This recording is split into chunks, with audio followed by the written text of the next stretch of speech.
Drive. That's a cover of the original by the Cars. And of course, that is Deftones there here on 98.5 WNUW. You are listening to The Kickoff. That's right. We were away. We had a little bit of Easter Monday action, and then I was shooting something yesterday, so we were not here, but we're back now. Luigi, my friend, how was your Easter? Easter was good. Spent time with my family. Just kick back, watch some games. Since the international break didn't let me do that last week, I finally got to, watch some games. My team won, so I think it's all good. How about you? Easter was pretty good. I won't lie. I had work on Saturday and Sunday both days, working hard, and after that, I came home Sunday night and my mom had Sweet Lucy's ready to go. You ever had Sweet Lucy's? Yes, I actually have. There All was right. one right near my house, so. All right, that's what I'm talking about. Yeah, that's some good food right there. So, like you said, getting a chance to kick back with some family, hang out for a bit. That's always good. Now, there's a lot of things that have been going on in the football world, soccer world, and one of them is going on right now, the UCL. So, Barcelona and Atletico Madrid are playing. PSG and Liverpool are playing. They both just kicked off, so we'll be giving you updates in a watch-along type of fashion as we go. But first, we wanted to kind of bring in everybody's attention to, we were talking about Luka Modric last week with the flops, with the best flops and the best signings, and he was your best signing. And I sent you a post on social media, and it was the overall grade for everybody in the Serie A. He had a 91, right? That's right. He had the best grade out of anybody. Manuel Locatelli second, Nico Paz third, Yildiz fourth, Zaccagni fifth. Wow, how about Zaccagni? it? Yeah. I don't know what criteria they're really grading off of with him on that list, but hey, fair enough to Zaccagni. But with all due respect, he hasn't been as good as he has been in the last 2-3 seasons, I gotta admit. Top comment on this post is, how's this Unk genuinely running this league still? Well, he's world class, right? What's that thing that they say? Form is temporary, but class is permanent. And he's been showing that he's been able to stay class and keep in form. Now, one thing about Luka Modric is I'm not sure that he gets all the respect he deserves. A lot of people, like bigger names like Iniesta, Xavi, they are immediately put on the pedestal. They're immediately put on Mount Everest for the best midfielders ever. And a lot of people are quick to leave Modric off of that list. But, for you and I think we're in agreement that he's the best of our generation. Exactly. Yeah. And plus, on top of that, it's, people don't even understand, people don't give him enough credit for the fact that he led the nation of Croatia to the World Cup. Heck, even led them to the semifinals. Then in the year that he led them to the finals, that year he ended up winning the Ballon d'Or, won, I think, MVP of the tournament, or I think he won MVP of the tournament. Not the first player since Ricardo Kaká to win the MVP after the Ronaldo Messi reign when they were winning Ballon d'Ors left and right. So, I don't like to, again, Xavi and Iniesta, really great midfielders, not taking anything away from them. Not taking away from them, but just Modric was just a little bit better. And another player that we talked a little bit about last week, and, we talked about off the air, we have another post here.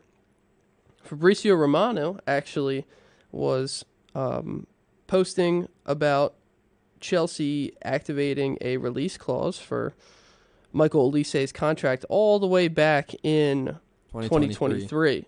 Now, Chelsea were apparently not happy with whatever Olise was doing then, or they didn't think that, he could spawn into the player that he is now. But at the end of the day, we left the race for him back then, and he has turned into an absolute beast. Just another player that will haunt Chelsea. What could have been? Yeah, just another player that will haunt Chelsea. It's weird because it was only $35 million that they refused to pay for. They, for whatever reason, spent $46 million on Garnacho and $60 million on Giddens. So, dude, the Giddens signing is just. It's difficult to have a signing worse than Garnacho at that price, and somehow we managed to do it. Yeah. So that's pretty crazy stuff to me, even still to this day.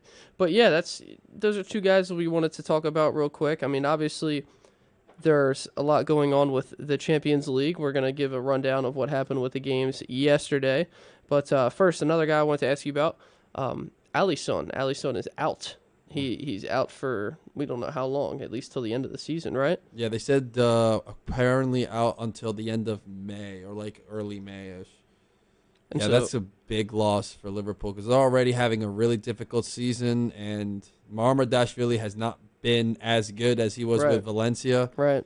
So, I don't know. Maybe, like, the only thing that they can really look forward to is that England actually has 5 teams. It's officially confirmed that they will have 5 teams playing the UCL, like, with league positioning. So, maybe if Liverpool can win a couple games here and there, they can solidify that position. But, you know, how they've been playing recently, it's not really convincing. And that's another thing. How interesting is it that this is the first league to lock up that many positions? You know, 5 for the Premier League now. Is it? Do you think it really is the best league in the world? Yeah, I'd say so. Yeah. I mean, all the good players, all the money, it all points to the Prem. I mean, they consistently, maybe not this season, but in past seasons they've had a lot of, you know, winners. Teams go deep into tournaments. Not just in UCL, Europa League, and Conference League. I mean, you know, as much of a Serie A fan I can't be delusional. Like we're maybe like the middle of the middle, but even then I wouldn't. You know, that's arguable. But yeah, the Prem is easily the best league in the world. Well, it looks like we have a chance here. Is Atletico in? No, they're not. Atletico is not in. That's sprayed wide there by Giuliano. Scuffed shot. Yeah, that's unfortunate. But we're now entering into what looks like the 12th minute here in both. Oh, my goodness. Oh, my goodness. It's a goal from PSG. Desiree Doué, what a goal. I think you might be a couple seconds ahead, but does it surprise me? No, because Liverpool, as we were just saying, have had so many issues, and they've given up a goal within 10, 11 minutes? I was just going to say, as we cross into the 12th minute here, before we could even get to that, this one netted at about 10:50 there. Mamardashvili, you know, we were just talking about how he hasn't been his true self. You know, he hasn't been living up to the full potential that we saw over at Valencia. And Doué bends this one up and over him. He didn't really look prepared for it, as we're going to get another look at it. But man, oh man, that's PSG jumping early. You predicted this. You just talked about this in sports reporting. Mm-hmm. Yeah, PSG, like I said, like, you know, besides being the defending champs, they just have a way better team and a better structure than Liverpool. But I think on this goal here, it does take a bit of a deflection. Yeah, that's what it is there. Yeah, on deflection. Yeah. Was it Van Dijk or Gravenberch who hit that? It's one of the two center. I think it's Van Dijk. Let's see here. Oh, it's Gravenberch. Gravenberch? Yeah, it's off his foot. Yeah. Wait, okay, we got it. Yeah, it's off Gravenberch. So very, very interesting, as this is an early start for PSG. Remember, they're at home. They have the advantage. They've been playing hot right now. And another thing I wanted to talk about with PSG is the defensive discipline. Now, one thing we know about PSG is they're quick on the counter, and they have tremendous wingers. They can strike at any moment. Any moment. Very quick team. Follow their pressing structure to a T. It's relentless for some teams. Chelsea really didn't handle it that well in the previous round. But they've been able to impose their will so far early on, and Desiree Doué converts on Ekitike mistake as PSG gets the ball back there and they finish. Now, Atletico and Barca, what was your prediction for this one? Let's remind the folks, as there's a shot sprayed wide. Let's remind the folks what you thought was going to happen in this one. I said that I think it's mostly just like a personal thing. I kind of want Atletico to win, to like go on to, because, you know, before Griezmann comes to the U.S., I kind of want to see him win a UCL because growing up, I really did like Griezmann when he was at like his first stint at Atletico. Then, you know, he went to Barcelona, kind of flopped there, and then came back, actually had a bit of a redemption. And, you know, now that it's his last go-around, like, you know, granted they'll play more than likely Arsenal in the semifinals, which won't be an easy matchup. No. But, you know, I think maybe because Atletico have more experience and more, like, you know, more experienced players, older players, and, you know, just experience in this competition alone, maybe that can, you know, help them get over the edge. Some fancy footwork. Holy cow, some good work there from Zaire Emery. I'm right there with you on Griezmann, one of my favorite players growing up to watch for sure. I love all the lefties as well. I was a lefty myself in soccer, so Anybody that can bend the ball like that, stand over free kicks and slot, not necessarily like Messi, but he's one of those guys where you're super confident every time he steps over it, especially somebody with the left foot. A couple other guys I think of, like Kolarov was another guy that the way he struck that ball in dead ball scenarios was just really amazing to watch. Gareth Bale, super underrated on free kicks as well, actually. But last week we were, not necessarily in UCL mode because of the international break. But yesterday, there was something that happened. There was a surprising defeat at the Bernabeu for some, although, I'm riding with Bayern here. Same. I picked Bayern. We had a 2-1 win for Bayern Munich over Real Madrid in a game where Mbappe had a ton of chances, but I almost said Ter Stegen. Whoops. But Manuel Neuer came up huge for Bayern Munich, only let in 1 goal, and Mbappe could have easily had 2 or 3. Yeah, 2 or 3. Maybe, Vinny could have had one as well. It was a hard-fought game for Madrid, but Bayern got the best of them. I wanted to know what you thought of that result. I think it was a fair result.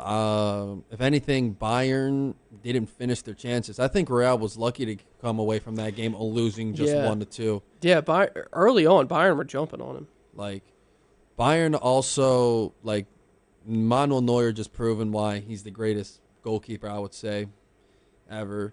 In that game, made countless clutch saves, important saves, like, forced Vinny, like, into a shot that he probably ideally wouldn't have wanted. And like we had said, Mbappe also missed a lot of sitters on him.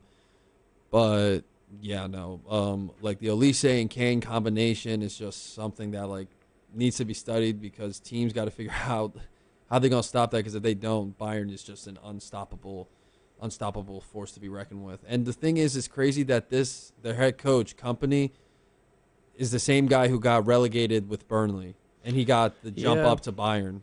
Yeah, well, he was a legend when he played. People may say status can get you into places that, maybe say experience wouldn't have necessarily got you there. He's proven himself, though. He did really well with, I believe he managed a club to victory in the Belgian league. Anderlecht, which is kind of like a cakewalk in that league. But yeah. That's but hey, got to give it credit to him because he had players like Xerxes, Amuzu. Yeah. Xerxes now at, of course, Manchester United, killing it. Well, Manchester United's killing it. Xerxes has not really been a beneficiary of that. The goals in that one coming from Mbappe for Real Madrid, and then Luis Diaz and Harry Kane. I was really impressed with Luis Diaz yesterday, man. Played really well. Yeah. Liverpool should have got rid of Gakpo instead of him. I was about to celebrate the Barca goal, but I got called for offside. But like he's coming back. Yeah. Ooh.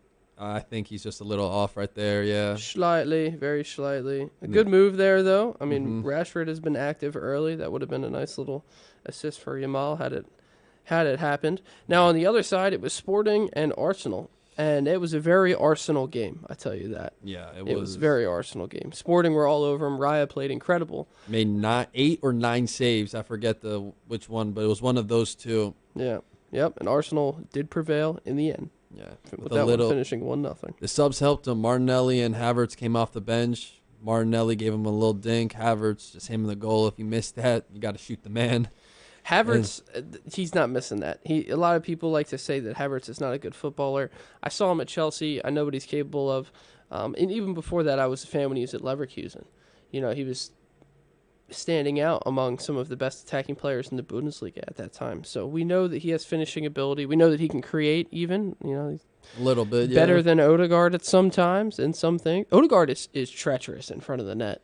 He cannot shoot. He's always looking to pass. So, I mean, a guy like Kai Havertz adds some value to Arsenal. But I think Arsenal's going to move on there. I think with that goal in hand heading to the Allianz, I think that Bayern Munich can move on as well. We'll have to keep the folks updated on what's going on with PSG and Barca throughout the hour, I guess. Yeah, no. The thing is, like, I wouldn't rule out Madrid just because, it's just like, just can't. I don't rule them out. I still think Bayern takes it, but I'm not gonna rule them out because you never know. They are the kings of the tournament, so legacy kind of like plays an impact to some degree. When we come back, we are going to talk about some of the scoring stats, some of the assist stats. Also, PSG, the least amount of cards up to this point. Really? I mean, 8 yellow cards and 2 red cards, only 10 cards up to this point in across UCL. The entire season? Yeah, in UCL I'm talking about. Yeah, across UCL. So pretty impressive stuff from PSG. Well, again, what did we talk about earlier with the press? They kind of suffocate a team into making their own mistakes, so they don't really have to chase and commit a lot of fouls. But more analysis like that coming up. We want to talk about some of the leaders in the UCL and bring you more updates on what's going on here on 98.5 WNUW. This is the Smashing Pumpkins. Ragged Wood by Fleet Foxes here on 98.5 WNUW. That's right, you're listening to the Kickoff right now. It's Owen and Luigi on the mics. We are tuned into both PSG versus Liverpool and Barcelona versus Atletico Madrid. Obviously, trying to give you updates as quick as we can, but man, this UCL stuff is heating up. We left you off talking a little bit about the statistics, the statistical things.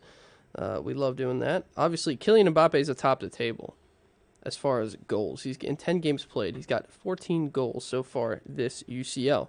But some other names on this list that stick out. Harry Kane from Bayern Munich has 11. Anthony Gordon, obviously eliminated with Newcastle, has 10. Had 10. Julian Alvarez with 8. Erling Haaland with 8. Some big names on here and then some not so big names like Victor Osimhen, who had 7 goals in 10 matches.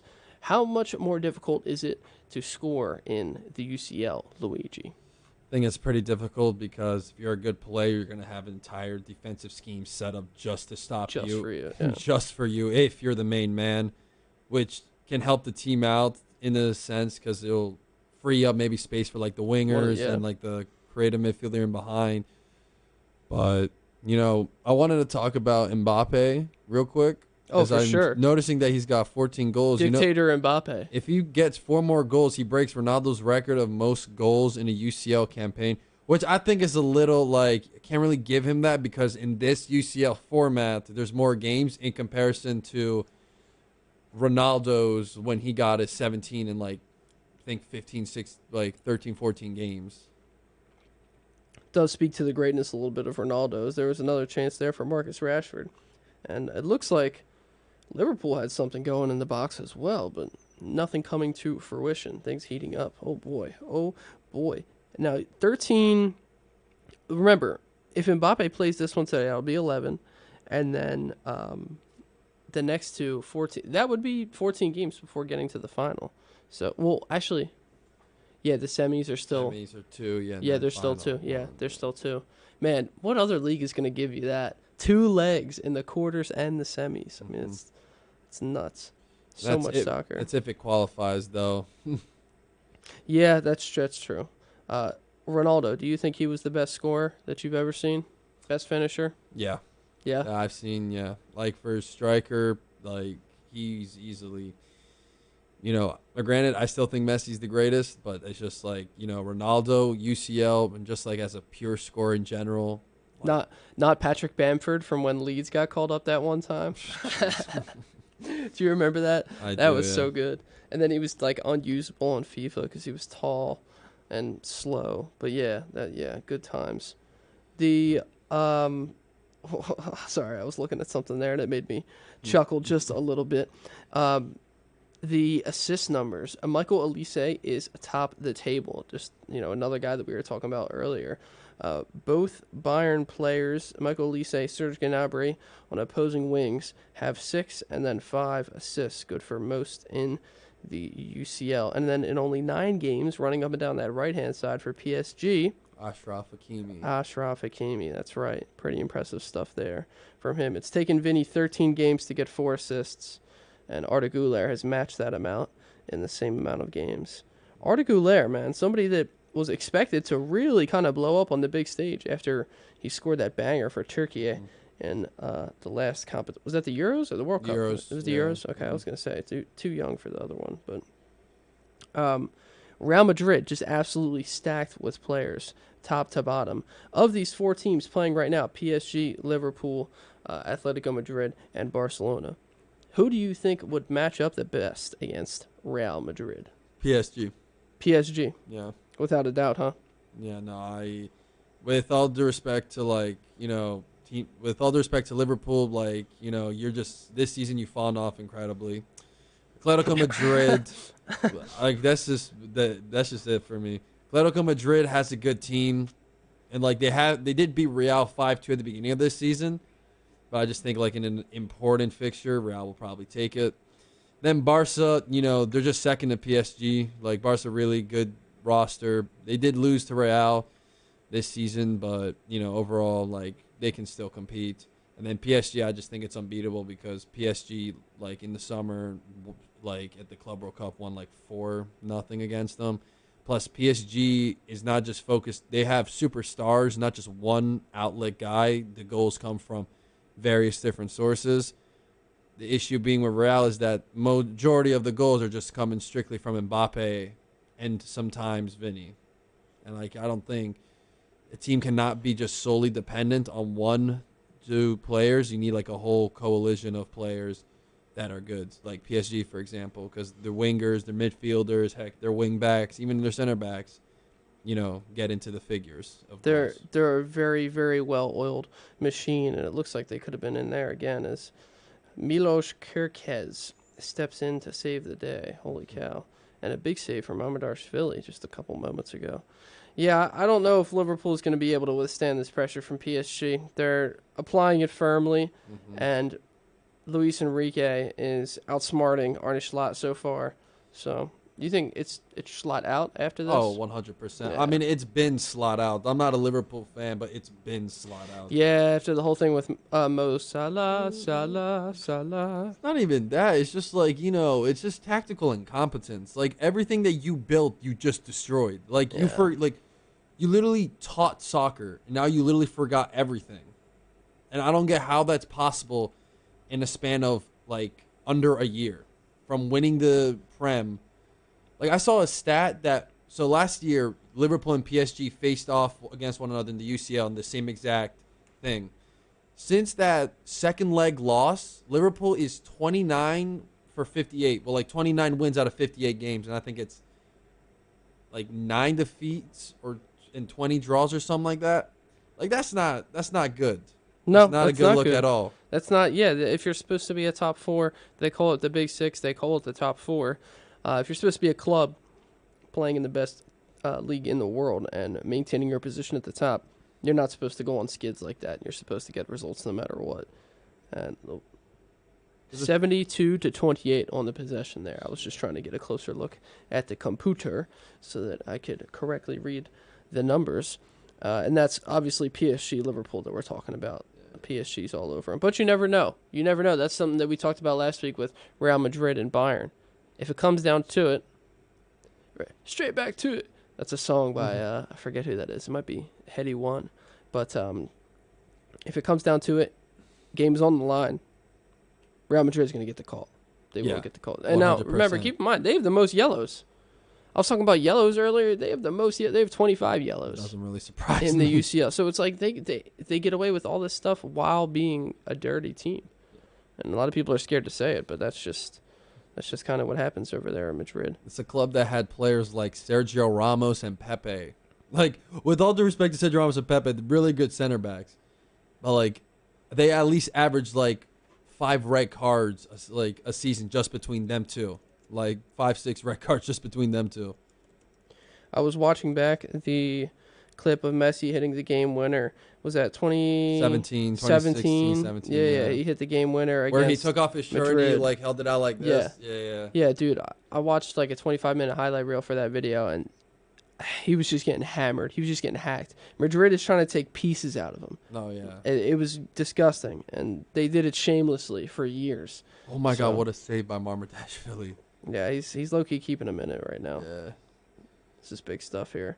I believe with these results here, if these hold for the rest of the hour, I will be surprised if we don't see any more goals before the show's over, I will be very surprised because there's been a lot going on as Yamal plays a beautiful ball cross field. Oh my gosh. Rashford is just having his way so far. Can you speak to Marcus Rashford a little bit and his rebirth at Barca? Yeah, Marcus Rashford's been he's had such a revival this year at like Barca. Like I was like, for one of like video ideas, we were gonna do like a top 10 like biggest surprises, top biggest like disappointments of the season.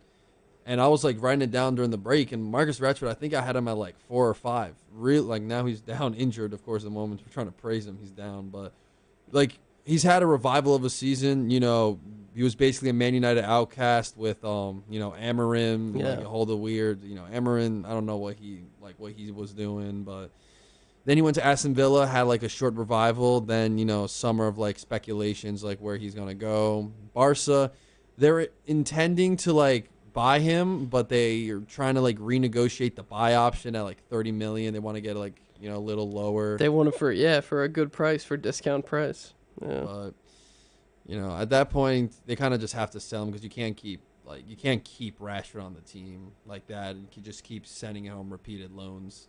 Barca getting beat up a little bit here. Koke, the man who's been holding it down for Atletico Madrid for quite some time now, man. What a player. I think he's been there since their first La Liga. I don't think in their history, but like, you know, the first La Liga that they won back in 2014. And he's still, He's still there, yeah. And he's still there.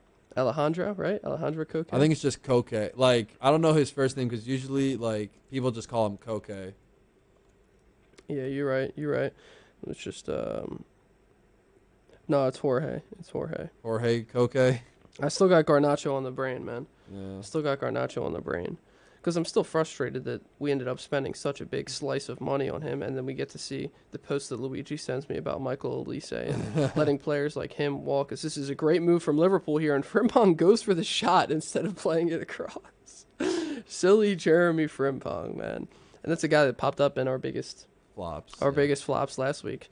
Definitely want to go back and watch last week's episode because we got into it a little bit talking about biggest flops, biggest signings, you know, who's worth the money and who's not. That's a big question in modern day sports, not just in soccer where football where the contracts are super bloated, but also in American sports.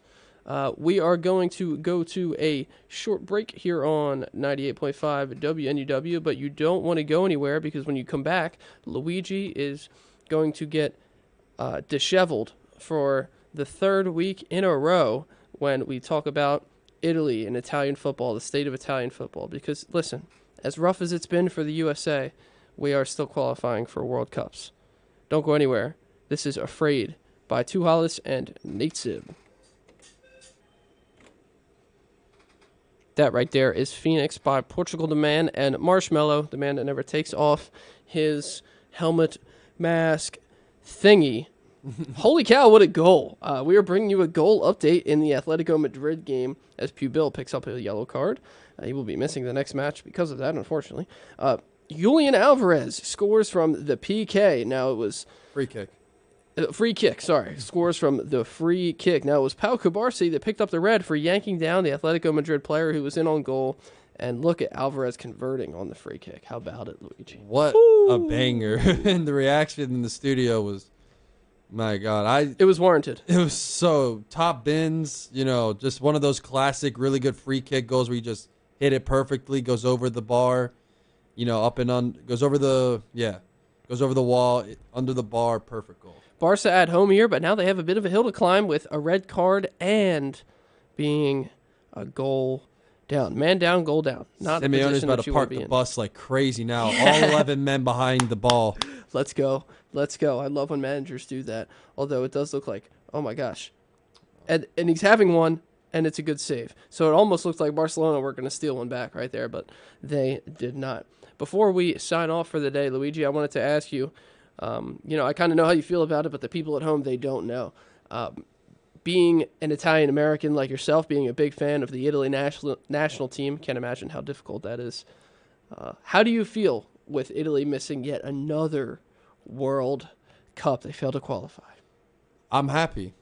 I'll explain why. So being an Italian, you know. Oh, my gosh. Like people in Italy like to, you know, call like people from my town, Napoli, like rude names. Okay. So already, like, yeah, like the Italy national team, like I would have liked for them to make it to the World Cup, but that they didn't. I'm not like I'm. It doesn't hurt me. You know what I mean? They're terrible as a team. Like there's no youth infrastructure. There's no youth planning. All the young talented players go on loan to like Serie B, Serie C teams. Like I saw soccer legend Klinsmann used to play for Bayern and Inter say that if Lamine Yamal was like an Italian up and coming athlete, he would be playing in Serie B, Serie C right now because they don't trust the youth players for whatever reason. But besides that, it's just the team is horrid. Like the problem is just you have Retegui as the starting striker, and he's not from he's not from Italy. He's from Argentina. And the problem is that I can't even complain much that Retegui's playing because the other options are just as bad. And when I was watching the Bosnia game, like we were lucky to go up 1-0 because they basically gifted us the pass to go in on goal. Then afterward, they straight up dominated. Then Bastoni, all the Inter players cost us. Bastoni got a red card. DeMarco missed a sitter in extra time. And then Pio Esposito skied his shot, and the ball still has yet to land from how far he sent it into the sky. We head to halftime here, both of these games is 1-0 Atletico Madrid and, of course, 1-0 PSG. Back to Pio Esposito. What are some of the changes that you would like to see with this squad? You talked about having nobody up top. The injury to Scamacca proved to be a big blow. But what are some players that you think could help this Italian team moving forward? Obviously, the future hangs in the balance. I don't expect. Have they fired the manager? Everyone, the president. Are they cleaning house? They cleaned house. Okay, Gattuso resigned. Buffon. Oh, I did hear about Gattuso. Yeah. Buffon, the assistant, resigned, and Gravina, the president, also resigned. What I think, I don't know necessarily how to answer your question because I don't know what players I would keep because honestly, I would just kind of get rid of. Let me rephrase that. What are there people out there right now that you think should be on the squad that are not? There's a couple. There's that's the problem. It's just that there's such a lack of talent that it's the players. Oh, there you go. You're kind of answering the question right there. It's such a lack of talent that with the players called up, you can't really complain. But that's where the issue lies. For me personally, I'll answer it in this way. Italian football needs to start from the basis, okay? In each team, okay? In my personal opinion, they got to put a rule. In each team, you need a minimum of 5 Italian players starting players in your lineup, whether it be goalkeepers, defenders, wherever on the field. And there needs to be at least a minimum of 3 youth players that get called up. They need to limit, my team is full of foreigners, and, some of the foreigners have been some of my favorite players, but they need to limit the foreigners how they did back in the 80s and the 90s, that you could only sign an X amount of foreigners, because that's what made Italy so good, because if you look at all the players that we had during that World Cup run, they were all developed through youth systems. How England, how Germany, how Spain do it. We lost the textbook when we decided to venture from that. Now, teams like Como don't even have any Italian players. They're a team in Italy. And the thing is, it's just it goes to show, I'm nothing against Como. I have respect for what they're building. Yeah. But it's we need to emphasize developing the youth players and giving them chances in the first teams, not sending them out to loans to the Serie B, the Serie C teams. How do you want to compete with Spain, with Germany, with England? Look at players like Saka, Foden, Palmer. These kids at 20 were already getting starting minutes. Yeah, it's true. That's true. They're starters week in, week out at that age. Do you want to compete with the world's best? You got to trust the youth. If you don't trust the youth, how do you, Spain as well, with Yamal, with Pedri, with Gavi. Exactly. They've been playing since they were younger than us. They were teenagers. But if you're not going to give the players a chance, how do you want to program when you go to these bigger tournaments? You don't. You can't. Yeah. Yeah, you don't have a basis if they're not playing with each other and they're not used to each other. And also if they're not being developed at a pace similar to the players around them. Say they're in England, or say they're in Germany, or say they're in Spain, and they're not developing at the same level as the players around them, and then they come back, that's now missed out time. Mm-hmm. That's now a wasted loan spell. This is a player that maybe you don't have as much trust in him now after that loan spell, and you don't even want to give him an opportunity with the team. So they're definitely going to have to deal with the young person problem. Chelsea seems to pretty much just sign anybody from anywhere. That's their strategy. Maybe the Italian teams in the Serie A and Serie B should have a little bit more of a concerted effort to do the opposite of that. We need just develop the youth because, we're lacking in that. And if we're not going to develop the youth, there's just no going forward at all. Unfortunate scenes for the Italian national team. Again, we will reiterate the UCL games are at halftime and Premier League action will return over the weekend, right? Yeah. It's finally back. We've been waiting for it. But that is going to do it for this episode of the Kickoff. As it stands, Liverpool's down 1-0 to PSG at the half, and Barca is down a man and down 1-0 to Atletico Madrid. So tune in next week. We will be talking about the results from this game, the results from the weekend, things happening in the Premier League and the Serie A. Luigi, is there anything you want to leave the people with on this fine Wednesday? As I always say, Forza Napoli. Yeah, Forza. All right, go Chelsea. Come on, you Blues. We're signing off for the Kickoff, and this is Catastrophe by Ken Carson. Where else are you going to get Ken Carson on a school radio station? 98.5, that's where.